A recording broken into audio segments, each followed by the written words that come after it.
Ang panapos na tanong, sinabi po ni Honorable Antonio Co, Associate Justice, na brought up na itong issue na to. Ang sinabi kanina ni ASEC, kahapon, ni ASEC ng Department of Health, na yun yan, na-recognize na itong mga issue na to at ginagawa na ng paraan si ASEC Dr. Albert Domingo, sabi ni Justice Co.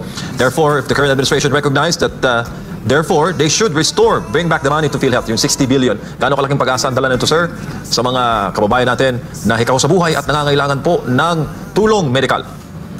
Well, it all depends kung gaano ka-sensitive ang kasalukuyang administrasyon. But I think at the rate they're going, insensitive ito, walang pakialam sa pakiramdam ng ordinaryong Pilipino. I don't think they will restore the fund anytime soon. I am not even sure if they will be humble enough to admit that they commit a mistake here. Dahil alam naman natin na pagka yan inamin nila, nag-restore sila, that will be tantamount to an admission of guilt. At alam din nila, ang kasunod niyan ay criminal case or cases.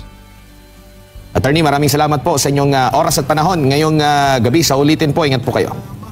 Maraming salamat, Admar at MJ. At bago tayo magtapos, nais ko lamang magbapati din ng aking pakikiramay sa pamilya nung dalawang piloto ng FA-50 fighter natin at ganun din sa kanilang pamilya, sa buong pamilya ng Philippine Air Force at sa lahat ng pamilya nila sa Sandatahang Lakas ng Pilipinas. Maraming salamat at magandang gabi.